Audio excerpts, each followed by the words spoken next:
All right, the next part of this tutorial, we narrowed it down to 5 photos that had distinct textures. And then we picked, I had to pick 3 from those, and we decided this one, and this one have the most potential for this project. So I marked those with the green dot as well as the yellow dot, and those 3 I am going to open up in Photoshop. So I open with Photoshop, whoops, slip of the hand there, open with Photoshop, quick color utility. And we're going to do the same steps we did for the contrast project. And I'm going to go fairly fast. You do not have to process them the exact same way, but if you want to, you can. I actually still have my screen grab of my hue saturation settings from the contrast project, but I'll probably pick something a little different for this. Okay, so of these 3, this one without, both of these without much processing already show me a good value range. So this one seems like it's closest. So I'm going to start here. I start by hitting Command J, making a duplicate of the background layer. Then I go to Image, Adjustment, Levels. And you see how even those levels are. I can heighten the lights just a little bit, but not too much, or I'll start losing information. But what I'm always safe playing with are the midtones. Right.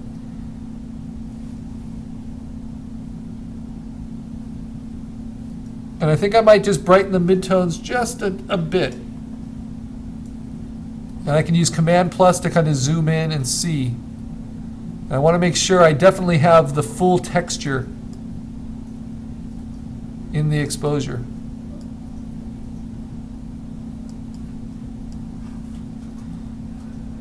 Or the full texture and the full focus in the exposure. All right, when that's good, you make a duplicate of that, and then you're going to take out all the color by going to Image Adjustment, Hue Saturation, taking your saturation all the way to 0, or negative 100 rather, all the way to the bottom. Then you're going to make a duplicate of that. This is just to remind you of all the steps. And you can go backwards easily. Go to Hue Saturation again, and you're going to hit Colorize. And then take your saturation to something less than 10. I'll do 6 this time. And you pick what kind of coloration you want. I want something a little warm this time. So let's see, last time I did 32.5. This time I'm going to make it a little bit warmer. I'm going to do 47.6. And if I want to do a quick screen grab of that so I remember, or if I just note those numbers in my sketchbook, I hit Command-Shift-4 for the screen grab and hit spacebar to just only screen grab this window, and then right click or left click, and it will do it right here for me. So this is my setting, and this is my screenshot. I'll just minimize that. I'll use it later. Okay, now I need to save that.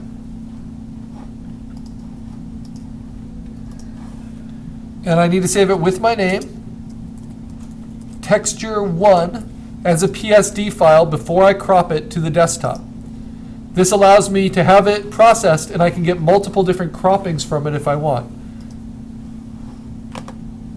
Okay, do the same thing here.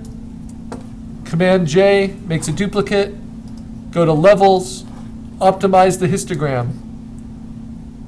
Vary all over, very similar. Maybe brighten up the midtones just a bit. Duplicate that. Go to Image Adjustment, Hue Saturation. Take the saturation all the way down to negative 100. Take out all the color. Duplicate that. Go to Image Adjustment, Hue Saturation. And we're going to colorize to the settings we used before, which I have minimized, which are 47.6. So take this to 47, and this to 6. Remember, you want your saturation below 10.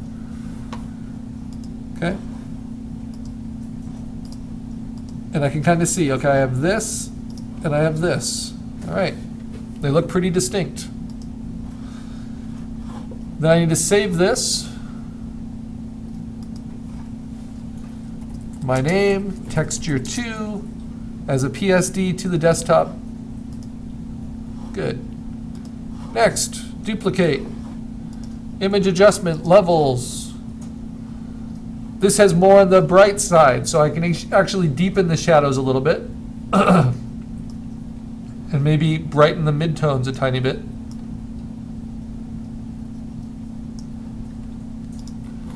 Duplicate that. Image adjustment, hue saturation. Take the saturation all the way down, -100. Take all the color out. Duplicate that. Hue saturation, 47. Oh, I have to click colorize. And 47, 6.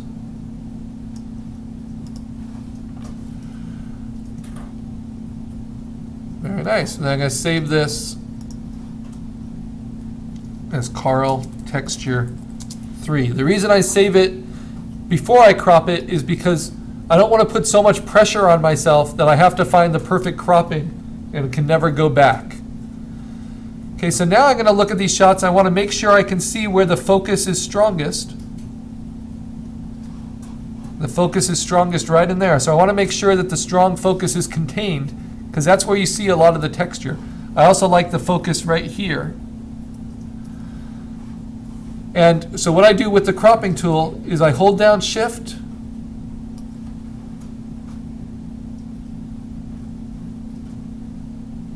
and I crop a perfect square within it. Make sure that everything is empty up here, that there's nothing in these boxes, and that this just says ratio. It doesn't say original proportions or anything like that. And that will allow you to crop to a perfect square. If I want to shrink it now, I can hold down Shift and make it a little tighter.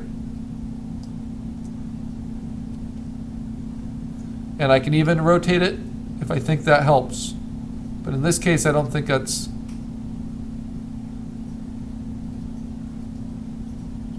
all that helpful.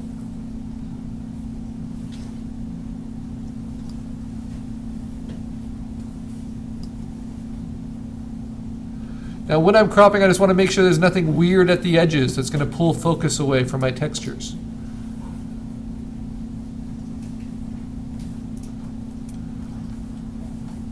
Then I like to toggle with Command Z between when I cropped and when I didn't crop and see if I'm satisfied with it.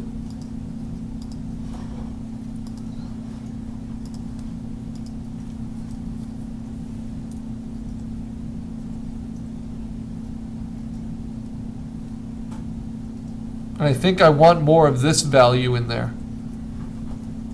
So I think I'm going to try cropping it again. Okay. So you can hit return twice to get to default cropping and then hold down Shift. And I'll try cropping from this side now.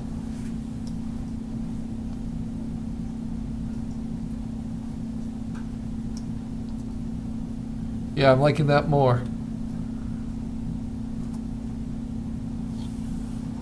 Shows more of the kind of complexity.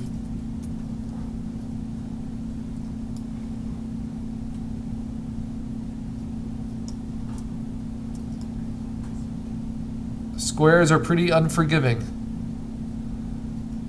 I want to get a little bit of those deep blacks in there too. So yeah, that looks nice. All right, once I'm happy with my crop, I'm going to say Layer, Flatten Image.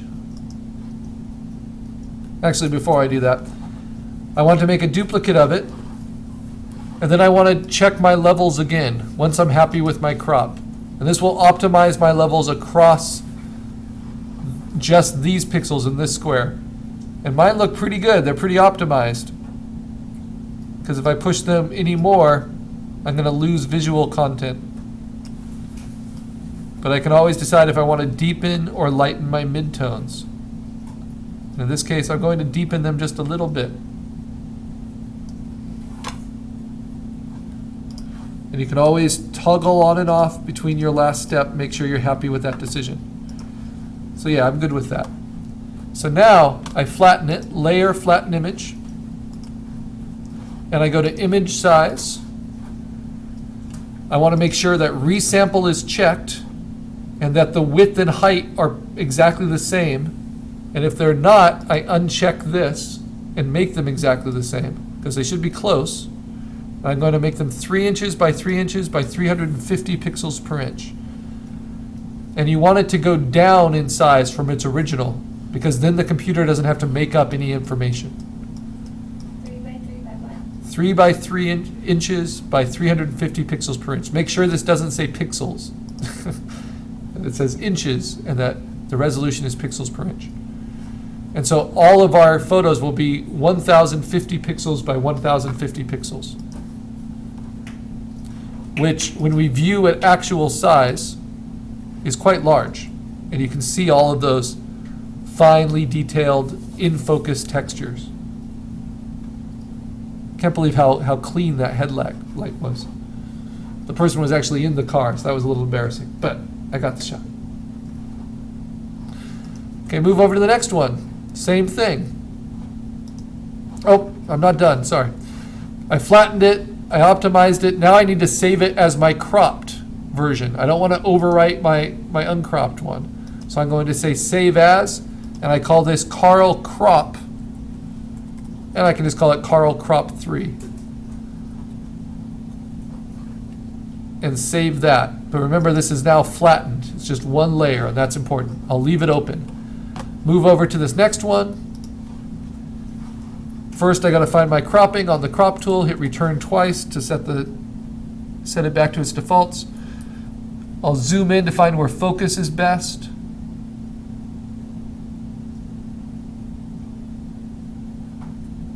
Because I wanted the depth of it to be kind of out of focus. So I think in this area is kind of where I want it.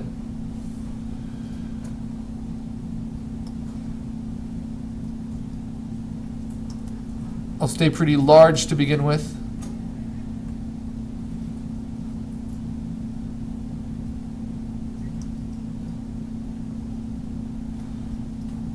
Maybe a little tilt would be nice on this.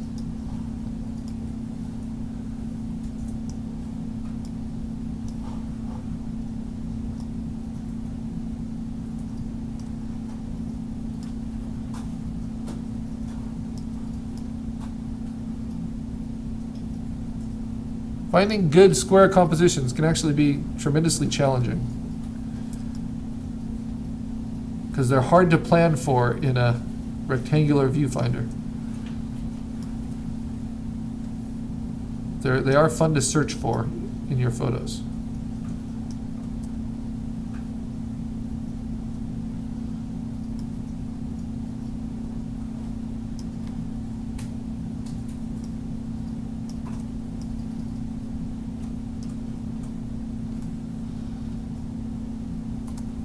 Okay, so you kind of find your cropping.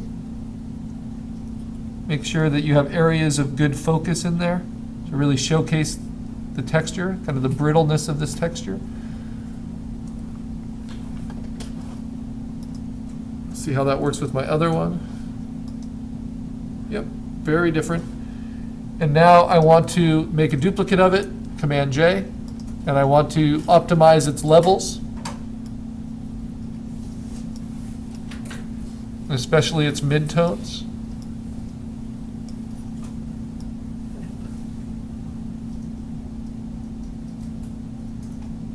I'm going to end up deepening its midtones a little bit. And I can use Command Z to toggle off and on that selection. Make sure I like what I chose to do.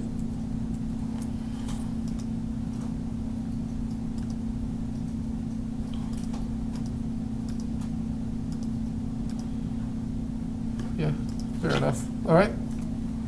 Now I'm going to flatten that, layer, flatten image, and I'll have time just to finish this before the next tutorial. So I've got